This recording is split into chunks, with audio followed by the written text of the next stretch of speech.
Rain hammered against the glass front of Harrington Tower. As the night shift dragged to a close, neon from the city below bounced off the sodden windows, throwing mad patterns across the marble lobby. Then came the explosion of noise that tore the quiet apart. Gunshots, shattering glass, and the shrill wail of alarms. In that instant of sheer bedlam, Amelia Harrington faced real danger for the first time in her 34 years of privilege. Yet across the room, James Whittaker, the quiet night cleaner, stood stock still, eyes cold and calculating, a calm that seemed bloody impossible. No one could have guessed that this unassuming cleaner's steady nerve would save lives, expose betrayal, and change forever the formidable woman who saw it happen. Amelia Harrington commanded attention wherever she went. Her ash-blonde hair fell in perfect waves past her shoulders, framing ice-blue eyes that could freeze a boardroom. With one look, the scarlet power dress she wore that evening wasn't just clothes, it was armor, a declaration of dominance. In a world where she'd fought tooth and nail to prove she deserved the Harrington fortune, born the only daughter of old money, she'd spent her entire adult life proving nepotism hadn't handed her the CEO chair. She'd earned it through ruthless graft and a brain that left rivals scrambling. But beneath the polished shell lived a different woman. Amelia trusted no one fully, not even those who'd worked beside her for years. Every relationship was transactional, every smile measured. She'd learnt young that vulnerability was weakness, and weakness in her world meant ruin. The penthouse flat she returned to each night was stunning but empty, full of pricey art no one else ever saw. She'd had relationships, of course, but they always ended the same. Men who wanted her money, or couldn't handle her power. James Whittaker was invisible by choice. At 30, he moved through the building like a ghost, pushing his cleaning trolley along marble corridors, while executives barged past without a glance. His broad shoulders and solid build spoke of strength, but he kept them slightly hunched, making himself smaller, less noticeable. His dark hair was always neatly trimmed, his deep-set eyes carefully blank. He chose the night shift deliberately, preferring empty hallways to the daytime madness. No one knew that 5 years earlier, James had been Lieutenant Whittaker, one of the youngest SAS lads in his squadron. No one knew about the botched op in Eastern Europe, or the 3 mates who never came home because of a call he'd made. His military cross sat in a lockup across town. Along with the rest of his old life, he'd chosen this invisibility, this ordinary existence, as penance. Every night he cleaned the offices of people who'd never known the weight of a life-or-death decision, and he found a strange peace in the simplicity. The executive floor also housed Olivia Brooks, Amelia's 29-year-old PA, whose sharp wit and flawless organizational skills had made her indispensable. Olivia admired her boss with something close to hero worship, seeing in Amelia everything she hoped to become. Tonight she'd stayed late to prep for tomorrow's board meeting, her usual confidence intact. As she sorted documents in the conference room, Nigel Hayes embodied everything dodgy about corporate security. At 40, the head of security strutted about like he'd watched too many action films and believed every one. His pricey suit couldn't hide the soft gut from years behind a desk, and his condescending tone toward junior staff was legendary. He especially loved reminding James about the building's pecking order, never missing a chance to lord it over the cleaner. The 2 men who burst through the emergency stairwell at 11:43 p.m. wore black balaclavas and carried automatic weapons with practiced ease.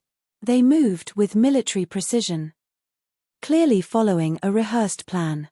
The first was tall and lean, his voice carrying a faint brummy twang when he barked orders. The second was shorter but stockier, mostly silent except for the odd grunt. They weren't your average blagus. Their movements were too tight. Their targets too specific. Harrington Tower stood as a monument to corporate might. 52 floors of glass and steel, pointing skyward like an arrogant finger. It housed Harrington Industries, a tech giant worth billions, its servers holding enough sensitive data to move global markets. The executive floor, where Amelia often worked late, was meant to be impregnable.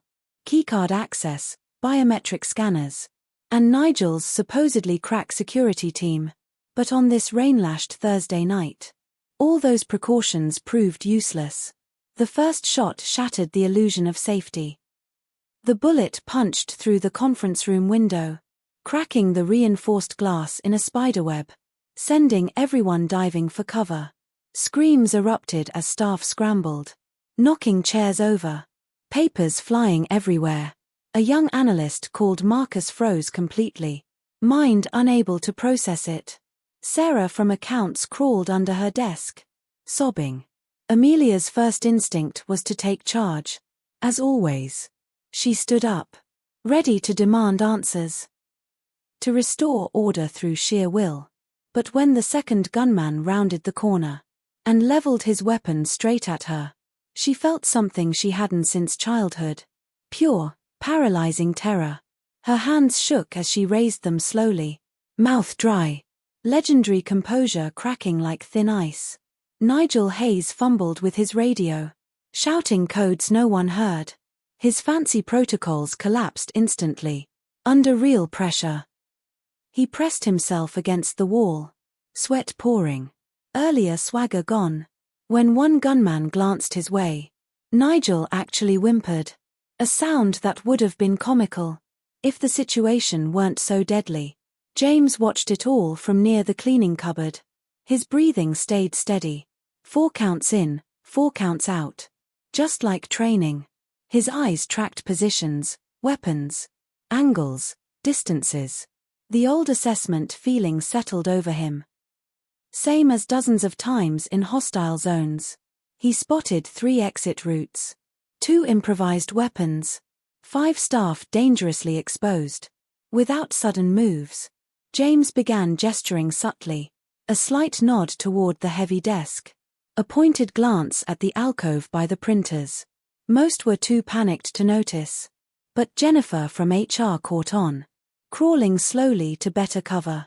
Then Thomas from IT twigged, pulling another colleague with him. James's calm seemed to spread outward, an anchor in the storm. Amelia caught the movement in her peripheral vision. Through her fear, she watched this cleaner, a man whose name she'd never bothered learning, quietly taking control. He wasn't panicking, wasn't freezing, wasn't even sweating. Instead, he was methodically getting people safe, all while keeping his invisible mask. The contradiction stunned her. Nigel, with all his training and bluster, was useless. But the cleaner was handling the crisis with a competence that seemed unreal. The taller gunman spotted Amelia and advanced with purpose. "You," he said, voice muffled by the balaclava, but still commanding. "You're Harrington. Open the executive safe. Now." Amelia's mind raced. The safe held more than cash. Prototype designs, government contracts, encryption keys that could compromise national security. "I need 2 other directors to open it," she managed, her voice steadier than she felt. "It's a triple lock system." The gunman jammed the barrel against her temple. "Don't lie to me." Olivia let out a terrified yelp. From behind an upturned table, Nigel stayed frozen, hands uselessly clutching his radio. The room held its breath, waiting for the inevitable. James stepped forward. Subtle, non-threatening. But it pulled the gunman's focus. "She's telling the truth," James said, voice carrying calm authority, oddly at odds with his cleaner's overalls. Harrington Industries fitted the triple lock. After the 2018 breach, I've seen the directors use it. When I'm cleaning. Takes 3 key cards and 3 biometrics. The gunman swung his weapon toward James. "And who the bloody hell are you?" "Nobody," James replied, holding eye contact. Just the cleaner. But I'm here every night. I see everything. I know she can't open it alone. And if you kill her, you'll get nothing. The shorter gunman spoke for the first time. We haven't got time for this. Then let me help, James continued. Tone reasonable, almost casual. I know where the other two with access are. Mr. Patel's in his office on 48. Miss Rodriguez is probably in the car park. She always leaves at 11:50. You can still get what you came for. But not if you start shooting. Amelia stared at James, mind struggling to match this composed negotiator with the quiet bloke who emptied her bin every night. His intervention had shifted focus, giving her precious seconds to breathe, to think. She noticed details she'd never seen. How he positioned himself to block lines of sight. To several staff. The careful distance that let him react if needed. The gunman seemed to weigh James's words. The barrel wavered between Amelia and the cleaner. You're awfully helpful for a nobody. James shrugged, deliberately casual. I just don't want anyone to die. That's bad for everyone. You included. Dead XX mean lockdown. Met involvement. And you leaving empty-handed. But if everyone plays ball, you get what you want. And we all go home. Amelia couldn't reconcile what she saw. Inside, her carefully built worldview cracked. She'd built her life on power coming from position. From money. From commanding through authority. Yet here was a cleaner. Someone she'd dismissed as beneath notice. Showing more leadership than anyone else. She thought of all the late nights. She'd ignored him working round her. How many confidential calls. While he emptied her bin. How many sensitive papers left out. Assuming he was too insignificant. The shame of her arrogance burned through the fear. James's mind worked on multiple levels at once. The soldier in him clocked the gunman's likely military background. From their stance and weapon handling. Their plan was too slick for common crooks. Meant someone inside had tipped them off. He catalogued every detail. The tall one's slight limp on the left, suggesting old injury. The shorter one's twitchy trigger finger. How they'd known exactly when to hit and which floor. But he also grappled with blowing his cover. 5 years of careful anonymity. 5 years of quiet as penance. Could shatter if he acted fully. There'd be questions, probes. Media circus, attention. The simple life he'd built to atone for his failures. Would end. Yet as he saw Amelia's hands tremble. Heard Olivia's stifled sobs. Saw his colleagues cowering. The soldier's code kicked in. Protect the innocent. Finish the job. Worry about fallout later. The decision felt inevitable. The lights suddenly cut out. Emergency lighting flickered on a second later, bathing everything in eerie red. The building's auto-security had triggered. Likely someone hit a panic button. Sirens blared from multiple floors. Lifts locked down. Trapping everyone. Move. The tall gunman shouted. Everyone to the east stairwell. Now. Chaos erupted anew. As the gunman herded staff toward the emergency exit. James seized the moment. Grabbing Amelia's arm gently. Stay close, he whispered. When I say run, run. Don't look back. Amelia nodded, too shocked to question trusting a cleaner with her life. James guided her toward the group, but actually positioned them near a service corridor.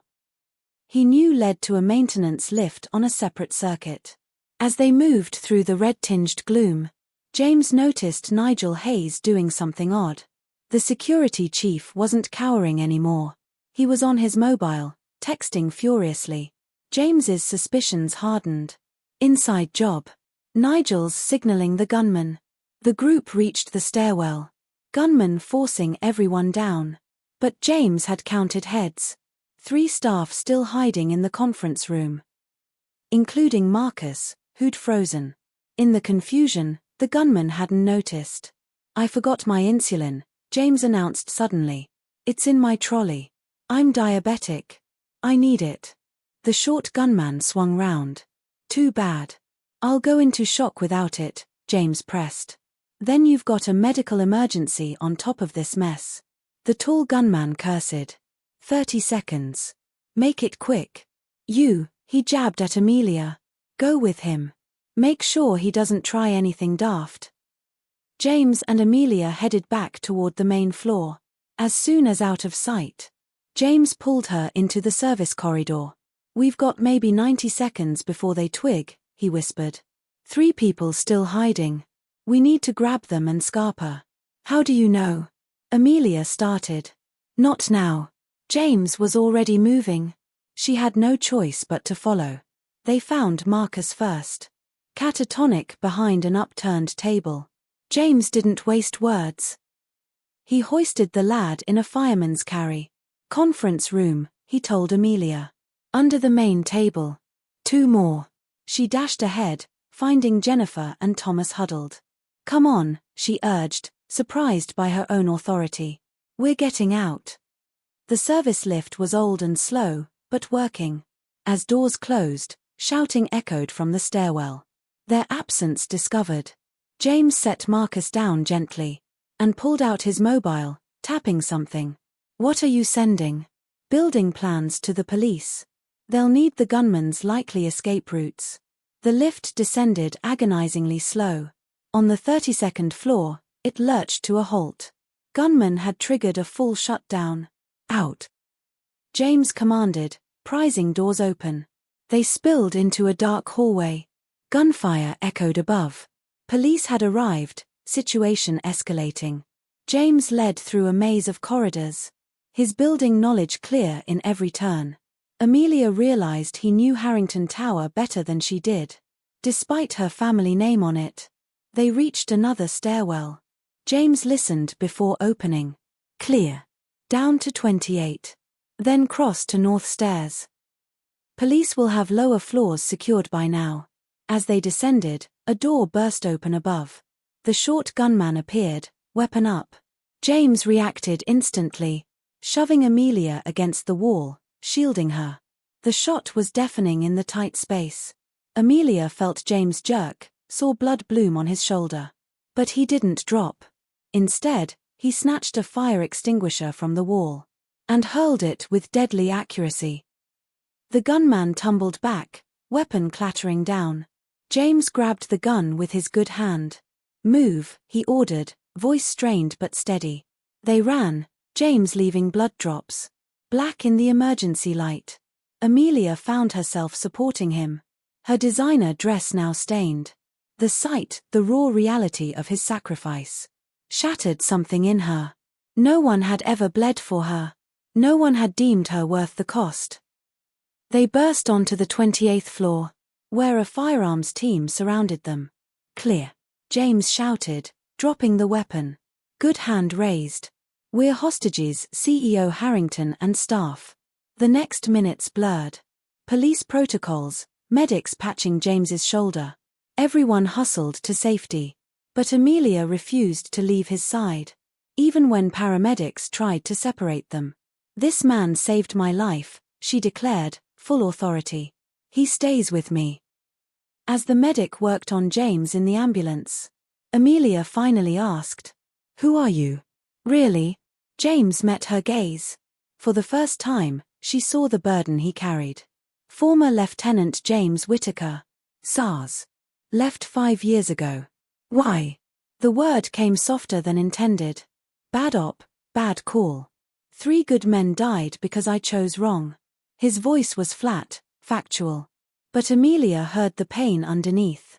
Couldn't wear the uniform after. Couldn't pretend to be a hero knowing the truth. So you became a cleaner. I became invisible, he corrected. It was peaceful. No big decisions. No lives on the line. Just floors to mop and bins to empty. Amelia absorbed this. Her worldview shifting. You gave that up tonight. Your anonymity, your peace. Why? James looked at her, really looked. Amelia felt seen, beyond position or power. Because some things matter more than peace. Some people are worth saving, even if it costs everything.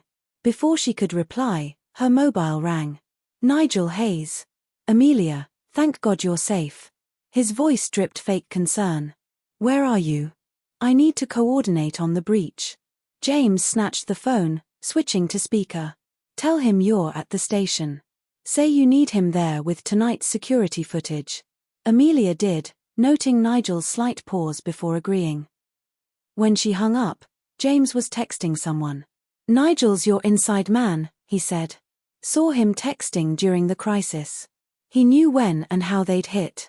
That's impossible. Nigel's been with us for. Check you're safe, James cut in. Guarantee something's gone. Something only he could nick. 2 hours later, Amelia stood in the Harrington Industries safe. With investigators. James was right. The prototype quantum encryption drive, worth hundreds of millions in the wrong hands, was missing. But more damning was the footage James had somehow saved. Before Nigel could delete it. Showing the security chief disabling cameras. And slipping access codes to the gunman. Nigel arrived at the station full of bluster and worry. Only to find himself nicked by the Met. The shock on his face seeing James beside Amelia. No longer invisible but key. Was almost worth the nightmare. You, Nigel sputtered. You're just a cleaner. Just a cleaner who noticed you copying classified files for months, James replied calmly. Just a cleaner who logged your meets with foreign agents in the car park.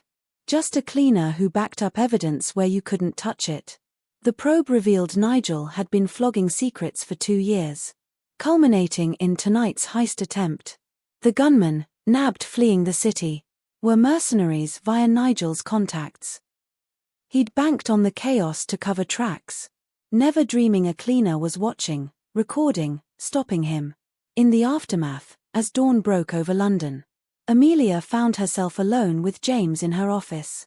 The blood was cleaned, glass replaced. But the night's scars lingered. The board will want to reward you, she said, pouring 2 glasses of top-shelf scotch. Name your price. James took the glass but shook his head. Don't want money. Then what? A job. Head of Security's open.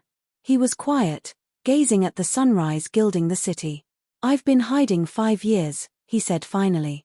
Punishing myself for a call that haunts me daily. Tonight reminded me hiding doesn't fix the past. It just wastes the now. Amelia stepped closer, drawn by something unnamed. So what'll you do? Maybe stop hiding. See what happens when I'm visible again. She raised her glass. To visibility. They clinked, crystal ringing clear in the quiet. James noticed how morning light caught her hair, turning it to spun gold. Amelia noticed depths in his eyes. She'd never looked for. I owe you dinner, she said suddenly. Not as CEO to staff. Just Amelia to James. He smiled, she realized she'd never seen it proper. It changed his face, revealing the man beneath the control. I know a spot. Nothing flash. Just good grub and straight talk. Straight talk, she echoed. Not sure I remember how. Sure you do. You're doing it now. 3 weeks later. The attempted raid at Harrington Industries was legend in security circles. Media dubbed James the Guardian Cleaner. Much to his chagrin. He'd taken head of security, but only after negotiating to keep a small cleaning round. Suits my thinking, he said. Amelia had changed too. She still wore power suits, ruled boardrooms. But something core had shifted. She noticed the invisible ones now. Cleaners, guards, maintenance who kept her empire ticking. She learnt names, stories. Worth beyond titles. On a Thursday evening, exactly a month on, James knocked on her office door. Amelia looked up to see him there. Not in his security suit, but jeans and simple shirt. You're off duty, she noted. So are you, he countered. It's past 8. CEOs don't really clock off. They do for dinner plans. Amelia raised an eyebrow. Do I? James held up a bag from Giuseppe's. An Italian she'd mentioned loving weeks back. You do now, unless you fancy eating alone at your desk again. She should have been miffed at the cheek. Instead, she shut down her computer, cleared space. You know, most people are terrified of me. Most didn't see you terrified first, he replied, unpacking. Fear levels the field. Reminds us we're all human. They ate and chatted. Not about deals or protocols, but real stuff. James spoke of growing up in rural Yorkshire, joining the forces to escape hard times. The brotherhood found and lost. Amelia shared the loneliness of power. Parents who loved legacy more than daughter. Walls she'd built so high she'd forgotten the view beyond. Can I ask something? Amelia said as they finished. That night, shielding me. You didn't know you'd survive. Why risk it? James pondered. In combat, you learn some moments define you. Not the easy ones, but where it's all on the line. I failed that once. 3 men died. Seeing you in danger, it was another shot. Not to wipe the past, but to do better now. You didn't fail, Amelia said firmly. I've read your record now. That op was doomed from the start. You made the best call with what you had. Maybe. But they still died. And how many lived because of your other calls? How many are alive today because you acted that night here? James looked at her, something shifting. You really see me, don't you? Not just the cleaner, not just the soldier, me. I'm learning to, she admitted. You saw me first, after all. The real me, scared and human under the armor. The space between them shrank, though neither moved. Sunset painted the office amber and rose. City lights sparked beyond the windows. Amelia, James began, then paused. Yes. Would it be out of order if I? Yes, she cut in. Completely out of order. Highly inadvisable. Probably a terrible idea. I see. I also don't care. This time, James's smile was younger, boyish. Dance with me. There's no music. Don't need any. He stood, offering his hand. Amelia Harrington, CEO of a billion-pound empire, took James Whittaker's hand. Former cleaner, current security head. And let him pull her into a slow dance. To the city's rhythm below. Her head found his shoulder, mindful of the healing wound. His arms encircled her with that same protective strength. This'll complicate everything, she murmured. Probably, he agreed. Worth it. She lifted her head to look at him. Some things matter more than simplicity. Some people are worth the complication. Using my words against me. If they fit. As stars pricked the sky over London. 2 people who'd found each other in chaos. Kept dancing. The cleaner who'd saved a CEO. And the CEO who'd learnt to see beyond power. Neither knew the future. But for the first time in years. Both were ready to stop hiding and find out. 6 months later, at the annual Harrington Industries Gala. Whispers trailed Amelia and James as they entered together. She wore emerald green instead of her usual scarlet. And he looked at ease in his tux. Hinting at hidden layers. They didn't announce it, no speeches on their relationship. But the way they moved, subtle touches, shared glances, told the tale. Nigel Hayes was doing 20 years for corporate espionage and conspiracy. The gunman had grasped on him for lighter sentences. Harrington Industries had new security protocols by James. Blending tech with human gut instinct. But the real shift was cultural. Amelia launched schemes recognizing staff at every level. Knowing heroes could come from anywhere. The night cleaner spotting odd activity. The guard risking his job to flag concerns. The IT whiz averting a hack. All celebrated alongside execs sealing big deals. On the gala balcony overlooking the city, Amelia and James stole a quiet moment amid the buzz. No regrets? James asked. About which bit? Dating my security head? Falling for my ex-cleaner? Or dancing with you that night in the office? Any of it? All of it? Amelia turned to him fully. I spent 34 years thinking power meant standing alone. You showed me real strength is letting someone stand beside you. You showed me hiding from the past means missing the future, he replied. Look at us, teaching each other. James laughed, pulling her closer. Though I miss the cleaning trolley sometimes. It was simpler. You still clean your office nightly. Helps me think. Plus, got to keep the new cleaners on their toes. My hero, she said lightly. But the words carried weight. Just James, he corrected. That's all I ever wanted. No, Amelia said, rising to kiss him. As the city sparkled below. You're James who sees everything. James who saves people. James who changed my world. Just James is everything. As they stood together. Two souls forged in chaos. The city thrummed on. Somewhere in Harrington Tower. A new night cleaner pushed his trolley through marble halls. Invisible to most. But perhaps watching more than realized. After all, heroes emerge from anywhere. Even shadows no one looks in. Sometimes the most extraordinary love stories start ordinary. A CEO working late. A cleaner on rounds. A violent twist revealing truths. That courage ignores titles. Worth isn't pounds. And sometimes your lifesaver saves your soul too. The rain that kicked off this tale was long gone. Replaced by clear skies and endless possibilities. And in Harrington Industries' executive office. Two glasses sat side by side on the desk. Catching light like kept promises. Embraced futures. Love from unexpected corners. That changed everything.